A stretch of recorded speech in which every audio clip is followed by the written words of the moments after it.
This is an incredibly turbulent time in the world of media. I came back to Time Inc. after many years of being away. I started off in my career early on as an accountant. I rose through the ranks. I was the CFO of Time Warner. I was vice chairman of AOL. I ran a pharmaceutical services company. I ran a newspaper chain. I ran a private equity firm. In essence, I can't keep a job. But I was asked 2.5 years ago to come back by Jeff Bewkes to take Time Inc. public. It was spun off from Time Warner. So to take the magazine division of Time Warner and take it into the public marketplace. And this is a very turbulent time in media. We're going to talk a little bit about that. But Time Inc. as a company has one of the most powerful portfolio brands in the industry. It has over 98 different brands. You all recognize these names wherever you are around the world. The question is, what could you do with those brands? If you think of them as a magazine company, then you think of, well, that business is shrinking. What can you do with that? The point is, this is a great company with great brands, and we really do engage our audiences. Each and every day, Time Inc. creates incredible cultural moments that get people to stop, break, scanning their pages, and to really engage with us. And all the conversations I've been having with CMOs, marketers, is about, can we create engaging experiences? And Time Inc. does that very well. Our journalism on creativity, on narration, through the written word and imagery are really, really powerful. You can always remember the things that Time Inc. does because we really do reach and engage a lot of people. In fact, we reach right now 120 million people in a monthly global print, 150 million in global digital. That's up 83% in the last 2 years since we've been back. We have over 600 events annually. We believe events really do engage people, and we're really growing those even further. 200 million via social, 160 million consumer database, and we've done over 2 billion videos. We're going to show you about what we mean by engaging audiences and passionate audiences at scale, and why that's important for the future. But the entire industry is in transition.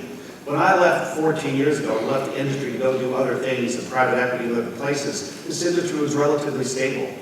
I started off in my career when home box office first started off, and we watched the revolution of cable television and what that did. We all were satisfied in the United States. We had 5 channels that we watched. Then we went to 500 channels. Now we're going to 50,000 channels. Another revolution is happening right now because industry is moving quickly, the media landscape is changing, the traditional media companies are all threatened by the transition. In fact, it has never been more turbulent. Global media resides in a very unpredictable world right now. It used to be something that we could forecast. If we look on the industry rate of change and unpredictability, media is right up there with the software industry, the oil and gas industry. I've never seen more change.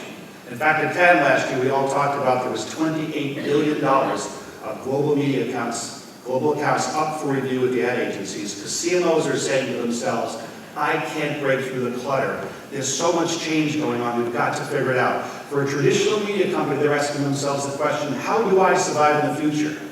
If you're a network, what is a network in the future when all things ever produced are available on an iPhone?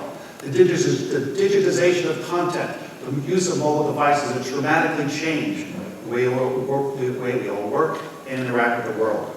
There are 7.2 billion people there are on the planet right now, and 6.1 billion of them have cell phones. And mobile is changing everything. Only 4.5 billion, by the way, have running water in toilets. So there's more mobile phones out there than people have access to sanitary facilities. The reality is mobile is changing. Everything is changing the way we consume. It's changing the things that we do every day. We're no longer sitting in front of our televisions. We're no longer just reading magazines or newspapers. We're engaging in those mobile devices all the time. And in this world, the average mobile phone user is checking their phone over 100 times a day. So the question for the traditional media outlets is, how do we engage? How do we reach those people? Hussein has figured that out. That's why he's doing so well with his channels. How do you engage that audience that has the attention span of a goldfish? In fact, less than the attention span of a goldfish. The average attention span of an adult in the United States has dropped from 12 seconds in 2000 to 8 seconds in 2013. And according to a study by Microsoft, that's 1 second less than a goldfish. So in this new world, how do you find engagement? If you're a marketer, how does your message get through? How does it get absorbed? Those are the questions that are being debated around the world in media companies and marketers with CMOs saying, how do I break through? We have never before had more advertising coming at us than in the history of man. You think of where you go and how you engage. Whether you go in an elevator, a car, a train, wherever you are, you're being bombarded with advertising messages. They are all over the place. And marketers are saying to themselves, how do I break through this clutter? So I've spent an awful lot of time talking to marketers since I've been back into the business. And they're all trying to figure out, how do I create engagement? How do I break through this cloud that's become advertising today? And how do I make my messages more relevant to the audiences I'm trying to reach? You know, the average shelf life of a CMO is now less than that of a CEO.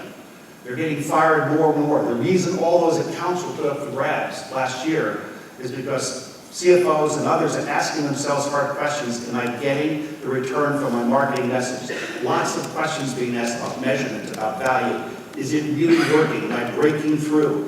No one really knows. There's been an awful lot of advertising spent on the digital rushed over the last couple of years. They went rushing headlong into digital, and a lot of people are starting to find out it doesn't really work so well. When you're putting your advertising next to 5 ways to feed your gerbil, it's not an engaging message. And now people are starting to question, does that work for me? Am I getting it? We have ad blocking going on. Why is ad blocking going on? Because most of the ads online are annoying, and consumers being annoyed by them. Ad blocking is up over 30% in some countries in Europe right now and rising across the world because consumers are rejecting the experience. We're using our authority to build digital products that maximize the benefits of our scale. Our great storytelling works really well on desktop, mobile, and social platforms. In fact, the 2 years prior to my arrival, our websites, our digital traffic hadn't grown in those 2 years. As I said, we're now up 80%, over 120 million in digital uniques worldwide. And we've done that by simply focusing on making sure we're distributing our content properly on those platforms. We're also better targeting customization with data. I spent a lot of my time in the private equity space in the world of big data and investing in companies that were providing data for B2B business services. And data and targeting is what it's all about.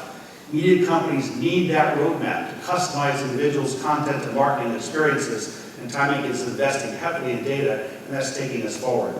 And our biggest investment recently we announced was an investment in Viant. Viant is a data-driven leader in people-based marketing. It's people-based data that we have. It's deterministic. It's not probabilistic. As many of you know, most cookie-based data is probabilistic. You're probably an upscale woman living in France, or you're probably an upscale man living in Boston. You're probably that. That's cookie-based. Viant is deterministic. By using its database of 120 million registrations that it has, by using the registrations that Timing has over 150 million, combining those two together, we're not only able to track individuals down to the person. We know on who you are, where you live, and we know what devices you have. We can track across multiple devices, whether that be desktop, whether that be the cell phone, laptops, whatever it is. We can track across multiple devices. And we believe the combination of Timing's premium content and Viant's data-driven approach with people and deterministic data will really give us an advantage in this field. It's created an awful lot of excitement in the industry for us. We also believe in branded content and native solutions. You know, Time Inc. is one of the greatest producers of content in the world. With our over 100 brands, we produce thousands of stories every week. And CMOs are increasingly saying to us, they're trying to figure out how to break through that clutter that is now today's media environment. And they want their brands to really engage and target and talk to consumers. So there's a lot of conversations we're having with people about content. I've talked to many CEOs who have tried going down the content path, trying to create it themselves. But what I've said to them repeatedly is, I don't make cars and makeup, and you don't make content. It doesn't work that way. You've got to be really good at it. You've got to understand your audiences. You've got to be able to reach people, engage them, and excite them. And most companies who try to create their own content don't do so well because it's not authentic. It doesn't work. And we believe that native is going to be a huge business going forward. In the United States, native content right now is about a $4 billion industry, projected to be a $9 billion industry in just 2 to 3 years from now.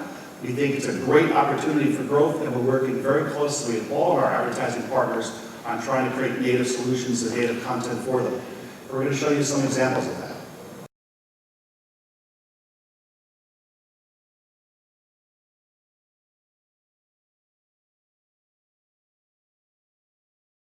As you know, for 25 years, the Zenith brand, took a position in terms of doing these ad forecasts, and they tend to be pretty highly regarded. And I think when you have a period, generally what happens when there's a period of huge decline, like 2007-8, we underestimate the rate of decline, and when there's a period of steep growth, you tend to underestimate the greater growth, because there's the accelerated movement out of down or up is far more accelerated. Right now, I think we're in a period of low growth, quite clearly, economically, and yet our sector, our media sector, is growing quite robustly, and we certainly see that this year. As everybody knows, you don't need me to tell you, you've got this quadrennial effect, you've got the US elections, you've got the World Cup, you've got the Olympics, and they have disparate. How much is that going to benefit the business by the industry? What's the uptake? Well, I think it depends on the particular venue you're looking at. I think the Olympics and soccer, I think they're probably accounting for about 4 billion of additional spend. That's generally what we see. I think there's some question marks perhaps over the Olympics this year, with what's happening with Brazil and the economy, and some tainted perceptions of some of the sports, and the time zone it's in is not so great, particularly for the European and Eastern viewers. The big interesting thing is what's happening with the US elections. Yeah.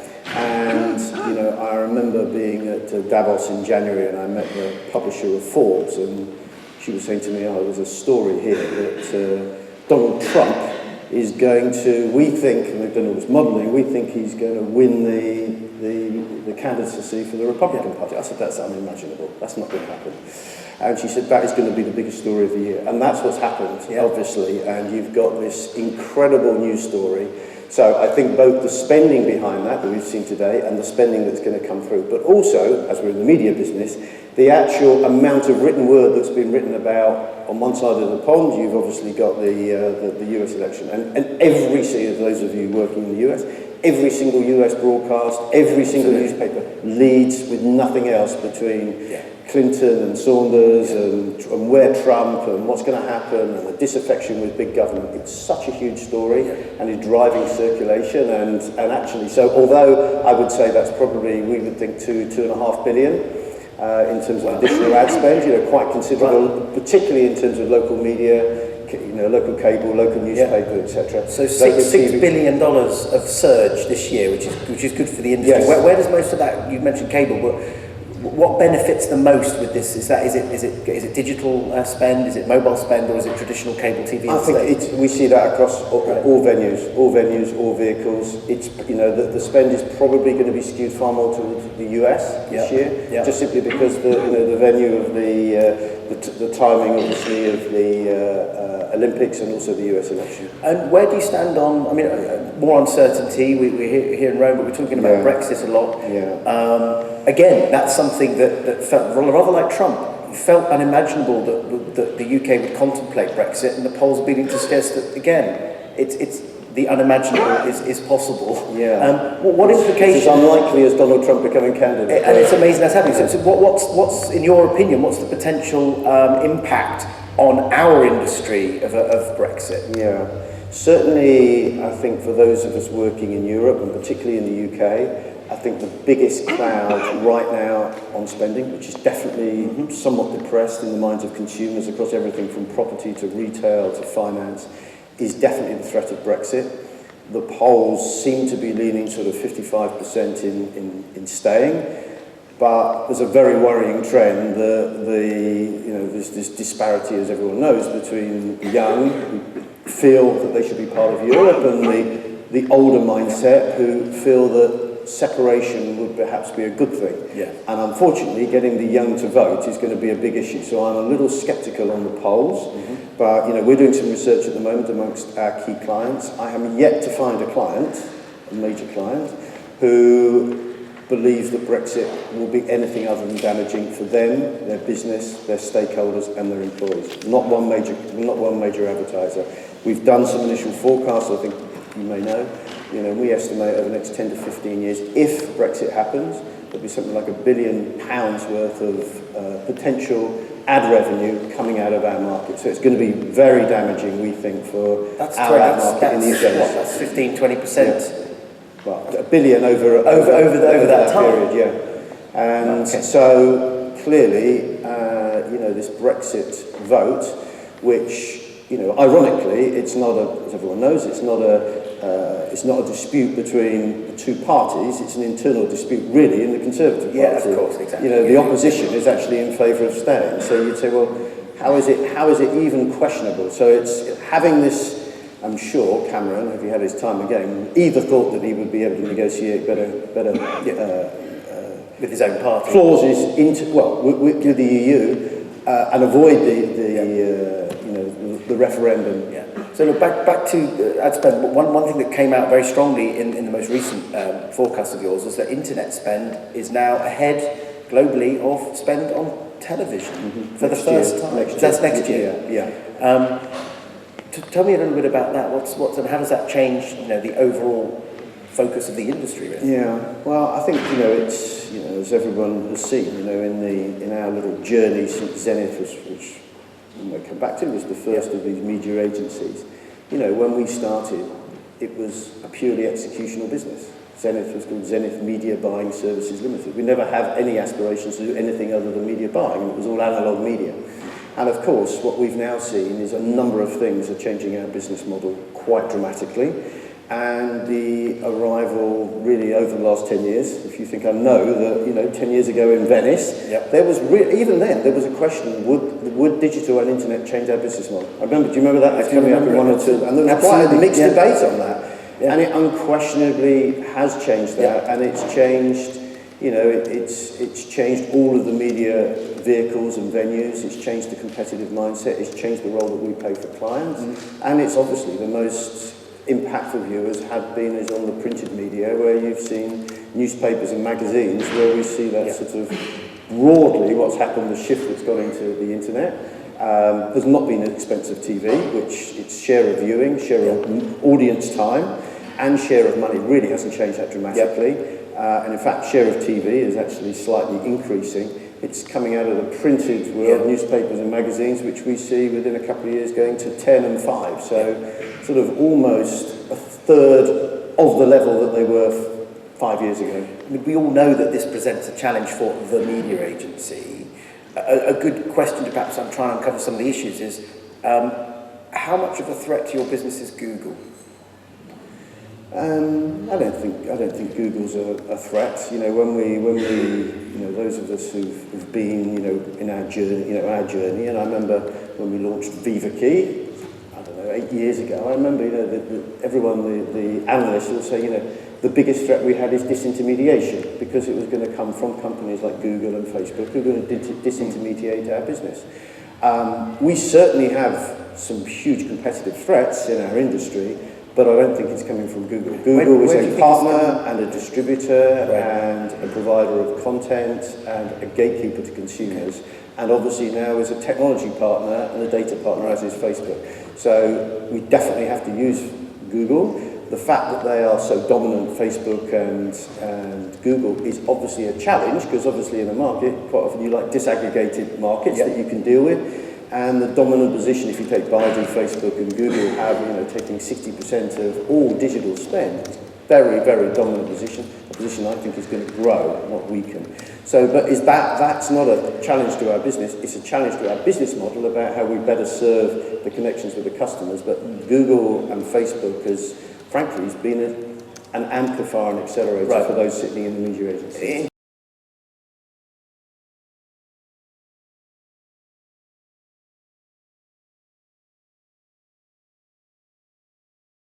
So, kind of looking back really over the last year and how we've evolved and how we've kind of approached our own corporate strategy is really in two ways. One, it is focus on mobile, and Verizon being the largest wireless carrier in the US only makes sense for mobile to be at the core of how we're thinking about the future.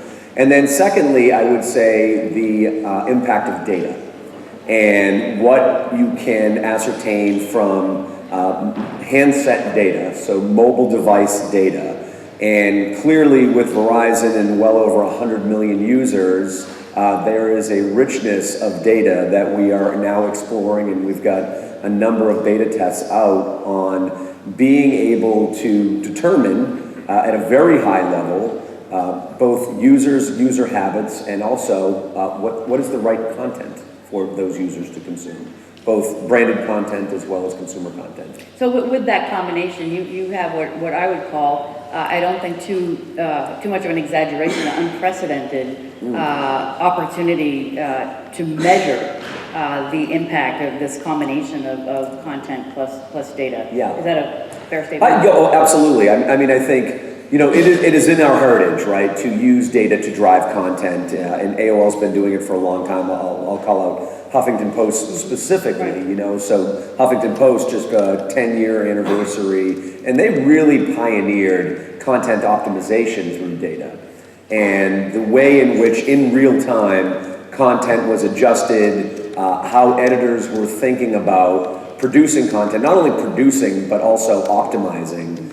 And so it is in our heritage to use data for delivering content, but I would say really the next generation of that is the highly deterministic access that we have to data on user habits and how we are now applying Verizon data to our own content development. And then in turn, how are we taking that user data to do a much better job in serving relevant ads in the right format at the right time? So it's really, in many ways, I think it's not necessarily just the data, it's the derivative of the data, it's the consumer insight that you can provide to marketers about their consumers.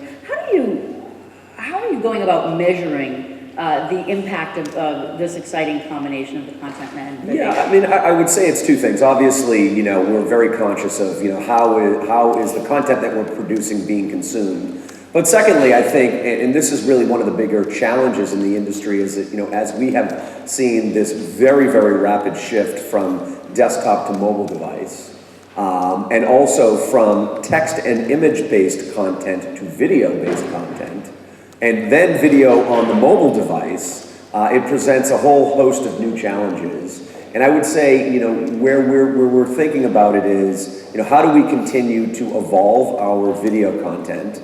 And then what's the right way in which to serve advertising against that? So, moving from what was, hey, how do we repurpose a 15 or 30-second television spot and just use that as a pre-roll, post-roll application, to now, what are the more innovative ways in which we can deliver a branded message against premium content? So since the acquisition by Verizon, AOL has continued to be acquisitive. You bought Millennial Media in the mobile space. You bought Riot in VR, as well as a number of small data companies. As you continue to seek new partnerships, can you talk about some of your ambitions here? Yeah, well, I think, there's a couple things, and this has been mentioned in a number of the previous presentations, is, we've seen this pendulum swing where, the last 18, 24 months, programmatic ad technology, and we've certainly done our part in terms of both acquisition as well as just organic development of our own ad stack with the launch of One by AOL a couple of years ago. But, now we're seeing the pendulum swing as well back much more towards content. And, so one of the things probably, in our opinion, equally as large as the Verizon acquisition of AOL, it's our partnership with Microsoft. And AOL essentially running Microsoft's advertising business. And that started after the That was after, that was, it was in discussion prior to the Verizon acquisition, but really that was July 1st of last year. So brands like MSN and Xbox, as well as Skype and Outlook, and that as part of our portfolio. So we think of MSN and Xbox as very rich in rich creative platforms on which we can continue to tell brand stories. So, that has been very core to, what we've done really in the last 1 year ago. But I would say, you mentioned Riot as an acquisition we recently made, which is a virtual reality and 360 production company. And they are straight up VR producers. And we've got that acquisition aligned specifically with Huffington Post, because the data was telling us that Huffington Post users were more apt to view the content, consume the Huffington Post content by way of video, and then the next generation of that is in some sort of either 360 or virtual reality context. And so, that's an acquisition that closed less than 1 month ago, but we really feel like the next generation of content consumption is certainly in either a VR or an AR or even 360 format. So if nothing else, you could write a book on integration. Yeah, well, that's certainly. That's a lot in 1 year. It has been, yeah, it's been aggressive, but I would say, the industry has been aggressive too, right? And I think, one of the things that we've seen is the transactional media buying. So if you're just dealing with standard ad units in either a text image based environment or even a video environment, that has just all more or less shifted programmatically, right? If it's standard and transactional, you should be doing it programmatically, and we're certainly the beneficiary of those industry trends. But as that pendulum has swung back, it's really the need for content, and especially mobile content. And Millennial Media, the acquisition that we made last fall, 75,000 apps through the Millennial Media SDK. And so, that gives us access to over 800 million unique devices. Yeah, I think the separation of media agencies and creative agencies that happened 20, 30 years ago is something which absolutely has to be reversed. It has to be reversed, but in a different way. So we are in the process, as an industry, and definitely a Publicis group, of breaking down those silos, and they completely have to be broken down once again.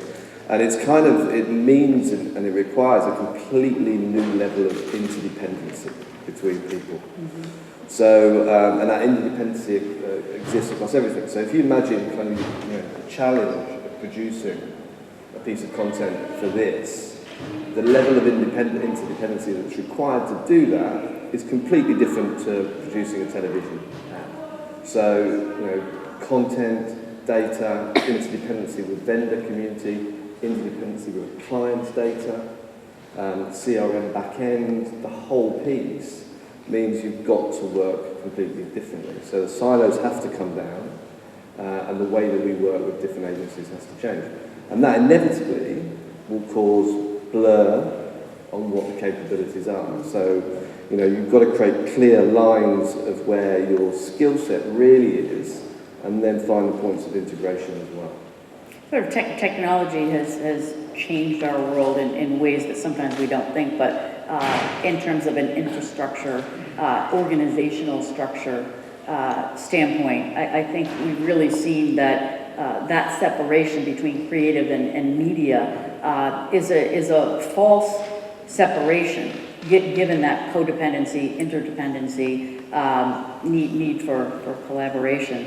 Jim and I talked a second ago about data-driven creative, and Jim mentioned that AOL has been at this for a long time, Proofpoint, Huffington Post, among others. Is data-driven creative an oxymoron to you? Is it a chicken and egg situation? Where do you come out on that? Yeah, well, data-driven content might be an oxymoron, but there was a survey done in America amongst people of what they wanted to see in a piece of art, what they loved in a piece of art. Mm-hmm. So everyone loves a landscape. So 88% of people said they loved a landscape. Everyone loves a sunset or a sunrise. So that's in a painting. Everyone loves a frolicking deer, and everyone apparently loves a picture of George Washington in this painting. So they basically took all this data and created the perfect painting. And guess what? It's a terrible painting. Right? So if you just have the data to inform the content, then you end up with pretty poor content. So you need a creative leap. So data-driven content, might be an oxymoron. Data-inspired content, absolutely. So again, if you think about how Netflix made House of Cards, so they realised that David Fincher series, people binge watch David Fincher series. They realised that Kevin Spacey was a fantastic draw. They realised that House of Cards was a great piece of content. Put all those things together, and you could have ended up with something terrible still. But that creativity led to something that was fantastic. So, except the British version is still better. Yeah, you're right. But then in many cases that is the case. So good. This all sort of leads to both of you to a question about, given these sort of sets of transformation, are there differences now in the way that For example, Jim, media companies are working with agencies, working with your other partners, working with your clients. What does that mean to the relationship between and among all the players? Do you see a change, Jim? Yeah, well, I mean, one of the things, and you know, I really applaud what Publicis is doing in terms of breaking down the barriers between creative and media. And if you think about, you know, us as a, really as a vendor, and we're working just with a media team who does not have access to the creative, and we're telling the media team, hey, you know, based on what we're seeing within the campaign, we think that variations in the creative could, you know, improve performance. If the media team does not have access to either multiple formats of the creative, or they've got to go to another constituent in order to get that done, you know, there's a lot less flexibility there, and you know, and especially as well, you know, having a single set of creative is just not sufficient any longer. And really what we like to say is, hey, how do we take all of the creative assets and let us help assemble those in real time, which, you know, sort of, you know, helps us remove the friction between, you know, the classic media agency, creative agency. So, you know, it's something that we're coaching clients on quite a bit.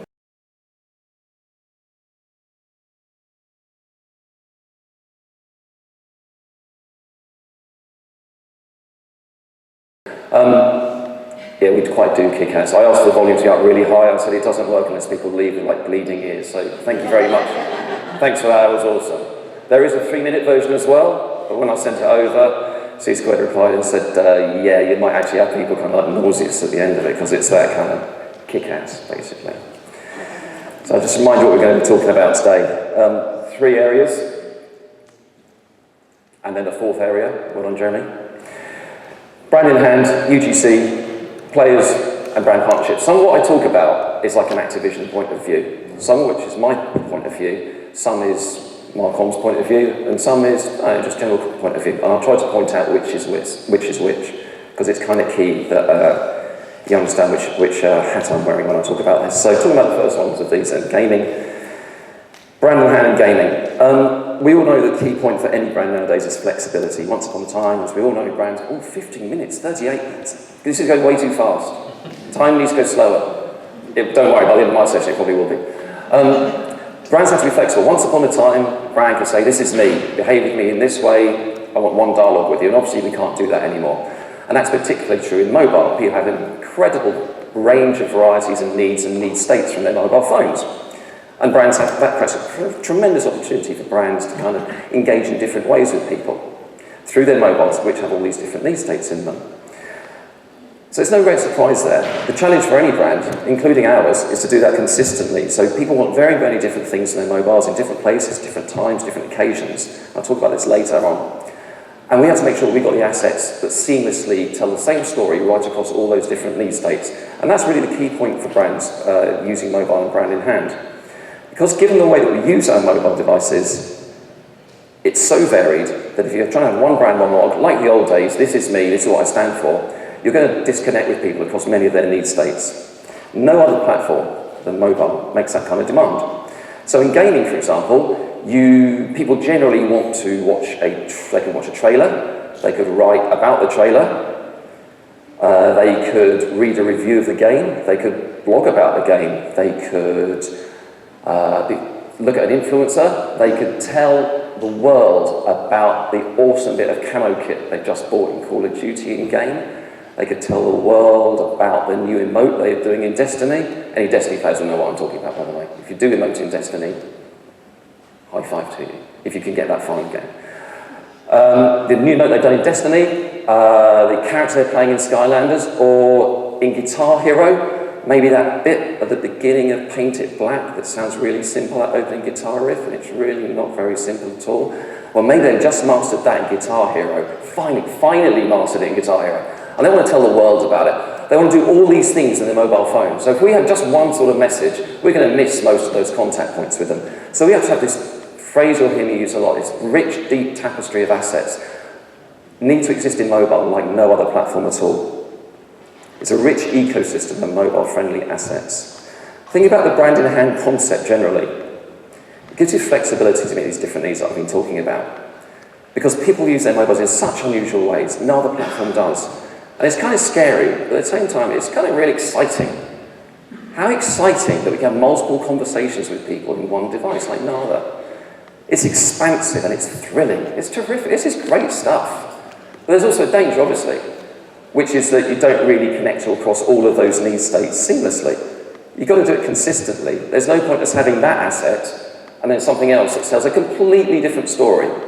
What we need to do is just nuance that asset to different need states, or encourage people to write about the different assets that we have. So when they have their mobiles in their hands, all these different need states, and we know that gaming has lots of different need states, the overlap, the Venn diagram, because everyone loves a Venn diagram, the Venn diagram of that is this sort of magnificent mashup of opportunities for us. People want to have all these, people have all this information needs from gaming and the opportunity on their device. No other category, therefore, and no other platform can possibly deliver that. Think about the different types of gaming. So we predominantly make console games. At Activision Blizzard, it's console gaming. I'm PC gaming, obviously. So with mobile, brand in hand with mobile, put this down. With mobile, brand in hand for console gaming, it's got quite a distinct role. We want to draw people into our world, say Call of Duty, and we want to envelop them and engage them at such depth that when they go off and they play, they go, I want to play Call of Duty. I just want to play Call of Duty so much. Just think about that, let's rewind that. They're on their mobiles. We need them, because our game doesn't exist on mobile, we need them to put that mobile down and start gaming. Right there's a potential disconnect, because at the moment between those two things, they could go and do something else. What a waste of our money that was. So we have to create mobile assets which are so spectacularly engaging in all the different needs they've got that it launches them straight into the game experience. They go, I got to play it with an urgency. I want to put that phone down there and start gaming there. They don't put a pause in between. So it's quite an interesting conundrum for us. How do we make it so good that they actually leave and go and start gaming? But for a brand that's a mobile game, they have a different role. Mobile has a different role. It needs to draw people in, it needs to engage them, it needs to play on the mobile, and it needs to monetize inside the mobile. So it's a completely self-contained universe. So two completely different approaches, but within one category. Which I quite like that diversity. It's kind of interesting for me, because I'm a total geek about this sort of stuff. So the key of it is flexibility and fluidity. Flexibility to recognize what is it you're trying to do. You're trying to keep people within your ecosystem, or for a console or PC game, remember the phrase I said, we launch them out. So they got their phone, they go, that's kick-ass. And straight away, without a beat, they go and they start gaming. That's what we want to do. That's what we use our assets for.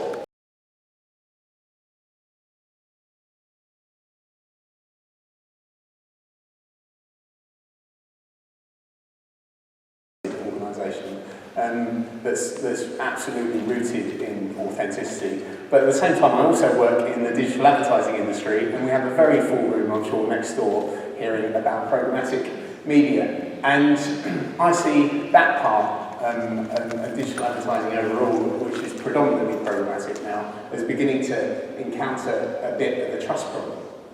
And here's the link with ad blocking, really. Because I see ad blocking as symptomatic of the fact that users have begun to lose trust in the way that advertisers and publishers and all of those in between are respecting their behaviours. The outliers are amazing. 80% of millennial males in Germany have an ad blocker, so it's something that we absolutely need to take very, very seriously. And also, on the other side, we've heard a huge amount over the last few days about the fact that advertiser trust isn't exactly at an all-time high either. Ben Joukowski on this stage yesterday was talking about with the WFA the fact that 90% of advertisers are concerned about transparency at the moment, and I've lost count of the number of discussions that's been a major part of. And I think it was the investor and author Dave Burkus who coined the phrase, where there's mystery, there's margin. I thought as an anecdote to just how mysterious programmatic can be, I shared that The Guardian were buying some video ad inventory as an experiment on exchanges.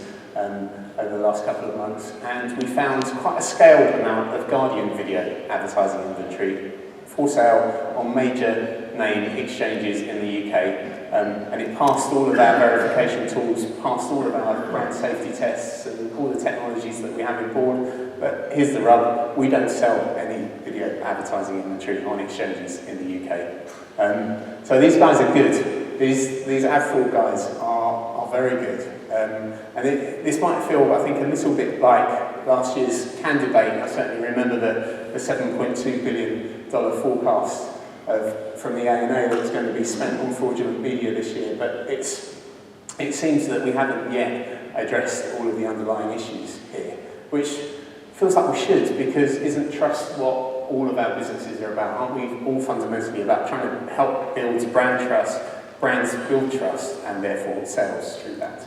And I was thinking about this, came across this work from the Edelman Trust Barometer, and it felt incredibly personal, because the matrix contrasts the reactions driven by clarity of benefits and transparency. So it says basically when innovation is high, the benefits need to be clear and delivered transparently to maximise engagement. Or put another way, trusted innovation is discovery and benefit and integrity to the power of engagement, which one could argue from the beginnings of programmatic, we haven't done particularly well in any of those areas. Talked in impervious jargon, focused on features and change ahead of clear benefits, and probably most of all acted with a degree of self-interest that at best blurs transparency and at worst puts our integrity at question. So just to show how incredibly important it is that we continue the work of beginning to address this, when we layer in, and forgive the fact maths from various different data sources, the impact of all of these issues, which all of us spend a fair amount of time talking about, the reduction in liquidity is absolutely startling. 40% of 22% of 44% means somewhere between 3 and 4% of impressions are actually worth buying, and that's even before you start to think about what your particular target audience is or what environment you might like to advertise in. It does seem that we are beginning to react to these challenges, and advertisers over the last couple of days have talked about voting with their wallets, and the IAB recently published figures to demonstrate that that's starting to happen. The use of private marketplaces has increased 19% year on year, and whilst use of the open market has decreased by 6%. And we all have auditors and viewability filters and brand safety filters and a host of other technologies to help us buy what we want to buy. Our worry, though, in terms of how all of the investment in data and technology is beginning to play out is, are we optimizing against the right thing? Because I think we'll all be incredibly familiar with the many studies that talk about the importance of thinking about long-term returns as well as short-term returns of advertising. But in digital media, and particularly in real time, we've been focused incredibly highly on short-term returns, short-term metrics, rather than long-term benefits. And this stat, 60%, 40%, is from Les Binnett and Peter Field's work on the IPA Effectiveness Awards, which demonstrated two things. One, which was that advertising judged by long-term metrics, rather important things like profit and share growth, don't necessarily perform as well as generating short-term direct response. And then the opposite being true as well, that ads that work really well on short-term direct response tend to underperform on long-term brand metrics. I think you sort of combine that with the old DR adage that if it's cheap enough, it works, and then some of the less savoury environments that that advertising can appear in, and you can see very much the ads that work really well on a short-term direct response might not work well to build brands. And I suppose what we begin to think about is how the algorithms that we're using to optimise campaigns can tell the difference between environments like this one or this one, which I hope beautiful and elegant, with environments which might not be quite as beautiful and elegant, and are full of other items that are, I guess, clamouring for attention, and clamouring for short-term attention and clicks and content stacking.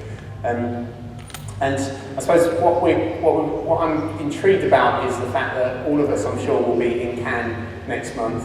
All of us recognise enormously the importance of creativity, and the Cannes Lions have done a fantastic bit of work on demonstrating the correlation between brands investing in creativity in their strategy and also shareholder return. So each of these brands have recorded an all-time high of share prices at exactly the same time that they've invested heavily in creativity.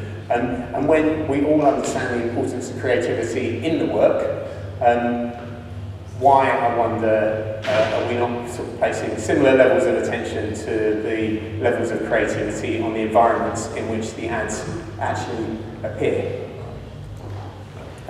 We think that there's a counter-position to this, and that the environments created by journalism like The Guardian's or The Economist or by Time Inc. Can create real influence and real action, because it creates a special kind of engagement. So if you forgive the short commercial break, here's why. And let's just take another world out there called cable TV. This is in the US. 1 in 10 US households have cut the cable. They are no longer paying for cable TV. They're no longer paying for the 500 or 1,000 channels that they're getting each month and actually watching, on average, less than 30. That is, in my mind, a rebellion. And guess where they're going? They're going to Netflix and Hulu and Amazon Prime, where there are no ads, right? And that's a very appealing prospect for a lot of consumers. This number is much higher in millennials, and it's much higher when you look at the US, and it's now starting to happen around the world. So this is a disruption, if you want to think about it as a technology, but I think it's a rebellion. Ad blocking, we've talked about it. The reason that ad blocking is popular is because it's a really good thing. Those shitty ads are not attractive. They slow down everything you do, and we think ad blocking is going to settle down where it is now. It is not. 90% of the ad blocking is on desktop today. Very, very little on mobile. Wait till that takes off. And you're going to see these numbers explode. Tim's number of 40% of people switching the ad blocker off is fantastic. However, 60% can't be bothered. So we have to think about this as an existential issue for the industry. That actually our consumers are not enjoying the experience we're giving them, and we're giving them that experience because we're chasing one business model, which is digital advertising.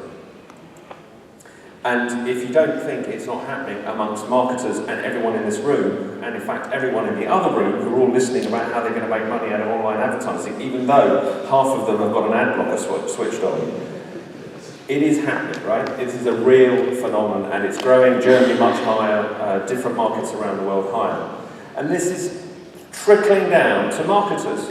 This man has a huge budget, and he's absolutely right. We've created a system where we've had to put a button on advertising that says skip this crap and get to the thing you really, really value. Well, at some point, consumers are going to have enough of that.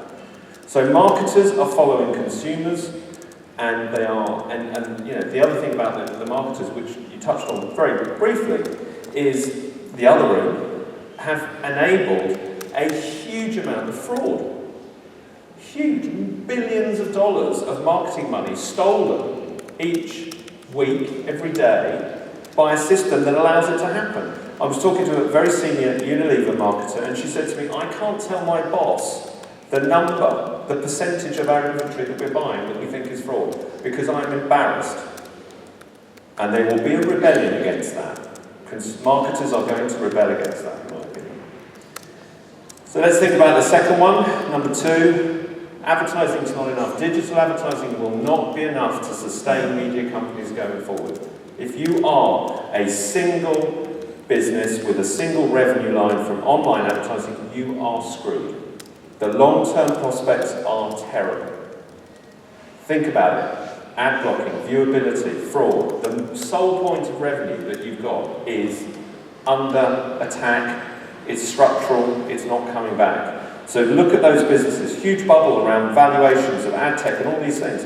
That is going to change, and my view is that this will be the year that you'll see the ad tech bubble burst, and you'll see a lot of these huge, in many cases, online businesses that have been valued because of this potential of disrupting the ad market that they will not be able to materially do. I think peak media valuation, hashtag peak media valuation. Business Insider may have been the point at which the thing peaked. And if you think that this single model is viable, even Amazon are opening bookshops because they recognise that even in the world of disrupting retail, that having one platform is not enough. You have to be a diverse business. Look at YouTube now selling content subscriptions. Look at Business Insider selling subs. Lots of people out there now who were pure play, free products are now putting paid products in front of consumers.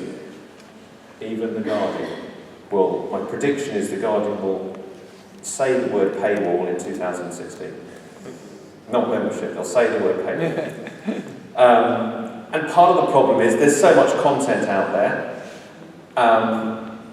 Peak Facebook, maybe that's the other way of peak platforms. There's so much content out there.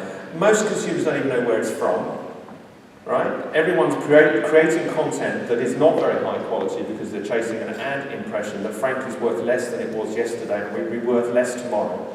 So you've got this whole model that's fundamentally screwed. Where's the opportunity? I would argue that globalization is a huge opportunity for digital media companies. And if you look at some of the traditional UK, and I think The Guardian has a huge inventory outside of the UK, the Mail, lots of people are now able to monetize inventory from around the world. So globalization, with roughly a third of people on Facebook having a friend in another country, this is a huge trend going forward, and I think you will see people starting to capitalize on that, going into new markets and being able to use digital to sell to more customers. Events, huge opportunity. Joe Ripp talked about it this morning.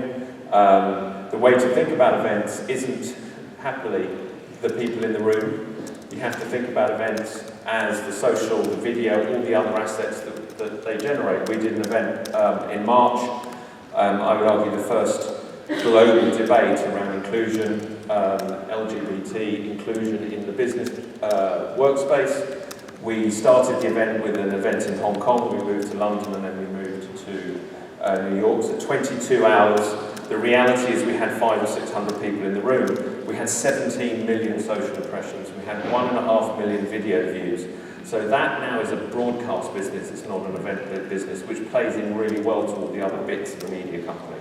So I think look for events as being core to that integrated digital media business. And again, layering global into that, I think it gets really interesting.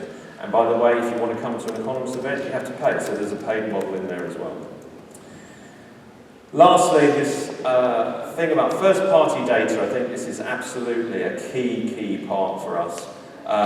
We know our audience is better than a WPP algorithm or any of the people next door. In many cases, we have incredibly passionate readers, customers, that we know a huge amount. We know what they're interested in, what they're reading, and how their world looks. And if you think about media companies, unlike The Economist, we have one product. We've been chugging away at it for 170 years. But if you look at a Time Inc., if you look at specialist media, you get down into someone who's passionate about a particular hobby or product, then that first-party data opportunity is huge and something that there is no digital company that can capitalise on that. And lastly, I think a huge opportunity for us is to join the physical world with the digital world. We are putting product in mailboxes. Facebook isn't. That's a huge opportunity to take someone's digital experiences, digital interest, digital profile, and put that back into the mailbox as an opportunity for marketers, I think is absolutely huge and a unique point for us as an industry. And we give that up, we should not give that up lightly because I think it's a real opportunity. Okay, so the enemy readers didn't fall out of love with content, but they did fall out of love of having that content only delivered on a Thursday.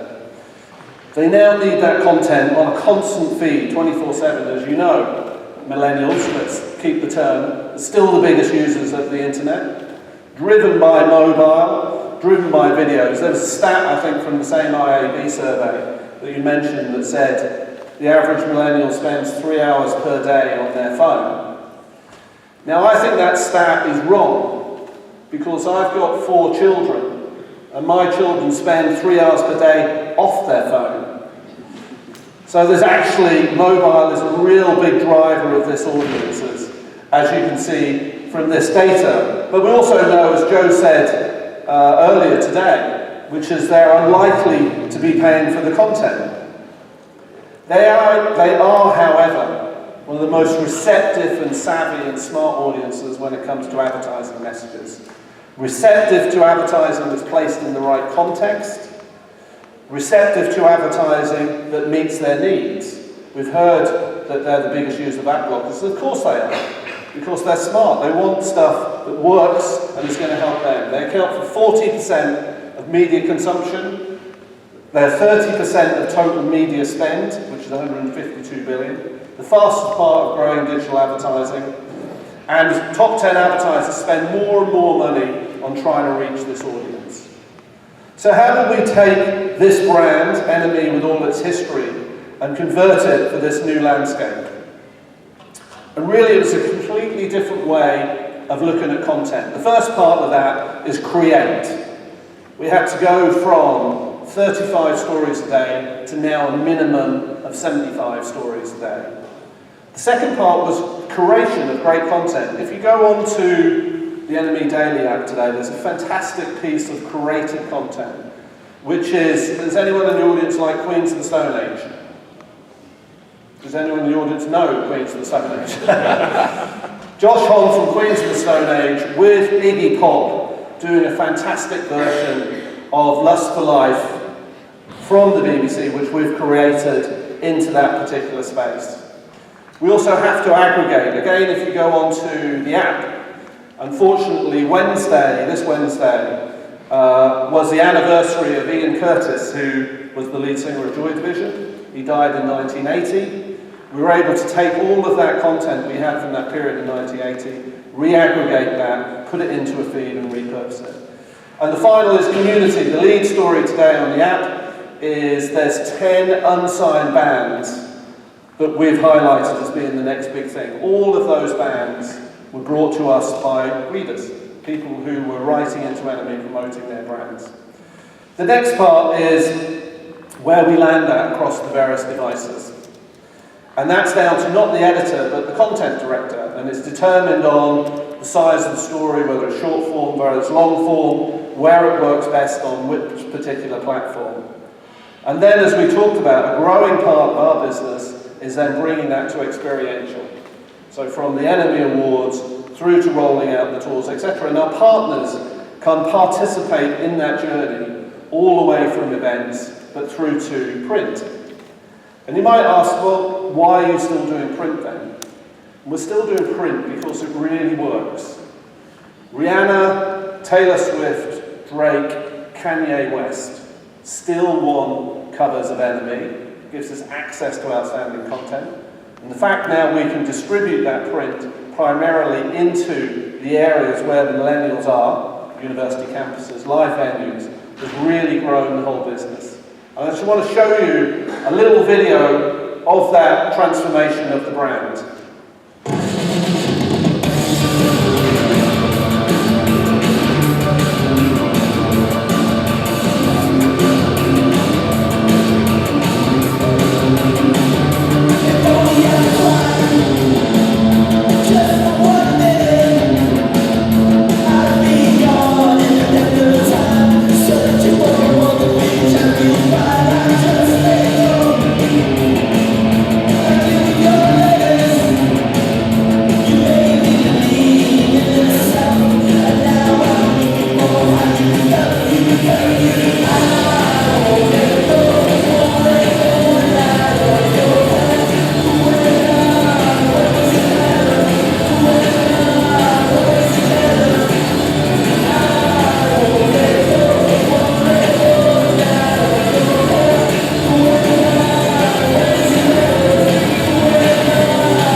last week, actually. One of my sons was in the audience at Adweek, and I did a little dance. And I got off the stage and I said to him, how do you think that was? He went, that was all right. He said, but you have to promise me, Dad, you must never dance on stage again. And I was tempted to do it then, but luckily I didn't. I'm not a very good dancer. So, the combination of this transformation has changed the footprint for NME and grown the audience. So as you can see here, we had a 6.5 million audience 2 years ago.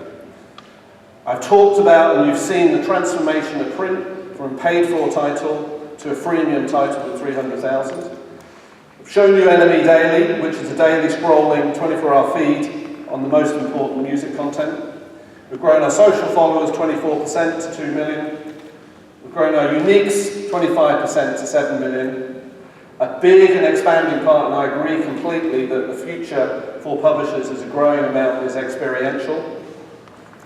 And then finally video, which lends itself obviously incredibly well to NME, but also to this audience who are craving video content. And then we're doing that again over our other brands.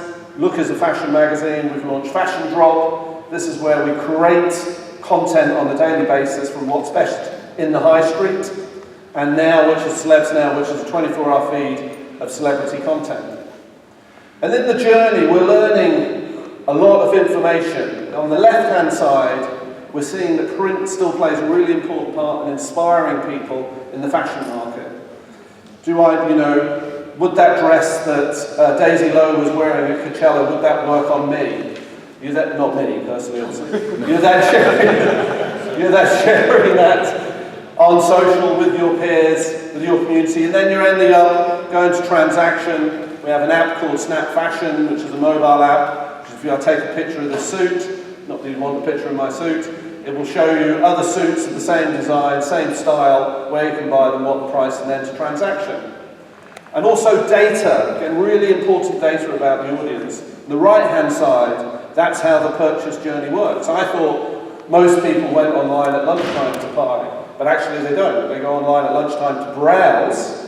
The two big points of purchase are at 4 p.m. and 8 p.m. And that means our advertisers not only can understand the journey, but they can push messages in at the right time in the journey to get the best return on investment.